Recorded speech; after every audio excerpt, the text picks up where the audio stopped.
শিবরাত্রি, যেটা আমাদের প্রত্যেক হিন্দুদের কাছে একটা বিশাল বড় উৎসব আর একটা ইমোশনের জায়গা বলতে পারো বটে।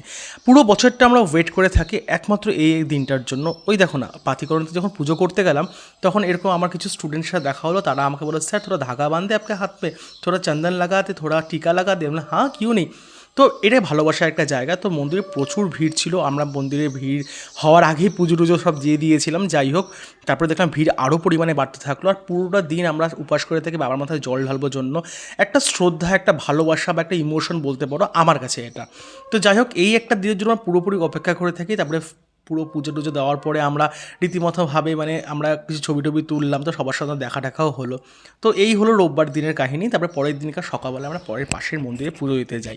আর ওখানে গিয়ে আমরা জানতে পারলাম যে আজকে মন্দিরে একটা শিব যে লিঙ্গ আছে, তো সেটা নতুন করে স্থাপন করা হবে। তো ওনারা বললেন যে তোমরাও থেকো, যেহেতু তোমরা নতুন বিবাহিত বা তোমরা এখানে এসেছো, চলো একবার দেখা নেওয়া যাক। তাহলে ঠিক আছে, চলো ভালো মতনভাবে পূজা টুজো দিই। তো আমরা আজকে এই বিশেষ মুহূর্তের সাক্ষী হলাম, বা যাকে রুদ্রাভিষেক বলা হয়, বা আজকে এই বিশেষ মুহূর্তকে আমরা মানে নিজেরা অংশগ্রহণ করতে পারলাম, আমরা নিজেরা পুজো দিলাম। এটা সবথেকে বড় একটা আমার কাছে বড় দিন। যেহেতু আমি ক্যামেরাটা ধরছিলাম, তো বেশিক্ষণ আমি ছবিটা আমি নিতে পারিনি। আর হচ্ছে আমিও যে সমস্ত জায়গায় পুজো দিই সেই সময়টা মানে কল্পর হাতে অনেক জিনিসপত্র ছিল, তো সেই জন্য ক্যামেরা ধরতে পারিনি। তো আমি কিছু কিছু মোমেন্ট আমি শেয়ার করছি এখানটাতে। যে এই জায়গাটাতে হচ্ছে একটা আলাদাই একটা ইমোশনের জায়গা বলতে পারো, বা একটা ভালোবাসার জায়গা বলতে পারো। সবাই আমাকে বললো যে তোমরা দুজন এসেছো, তোমরা কাপল, তোমরা পূজা করো। এটা একটা বিশাল বড় দিন আমার কাছে আজকে হলো। আর তার মধ্যে সোমবার, আর সোমবার বাবার দিন। আর আজকে এত সুন্দর একটা মানে যাকে বলা হয় আজকে একটা ভালো দিন। তো এই দিনে বাবার হচ্ছে এখানে রুদ্রাভিষেক করা হচ্ছে। বেশ একদম মানে অ্যাকচুয়ালি মন্দিরের শিবলিঙ্গটা ছিল, দুটো শিবলিঙ্গ ছিল, তো দুটো শিবলিঙ্গ নাকি একসাথে রাখতে হয় না, তাই জন্য একটাকে বাইরে প্রতিস্থাপন করা হবে। তো এটা দেখে জাস্ট মানে এই যে দেখো কল্প এখানটাতে সুন্দর করে বাবার মাথায় দই দিচ্ছে, ঘি, মধু, জল, দুধ, মানে যা যা করণীয় থাকে সব কিছু আমরা করেছি। আমাদের ওনারা বলে দিয়েছিলেন, পণ্ডিতজি ছিলেন, উনি বলেছেন। মানে একটা আলাদা মুহূর্তে আমরা সাক্ষী হলাম। সবথেকে বড় কথা, মানে জীবনে আমি কোনোদিনও করিনি। আর একটা বড় কথা, কোনোদিনও বাড়ি থেকে বাইরেও থাকিনি শিবরাত্রির দিনকে। তো এবার কিছু কারণবশত বাইরে আছি।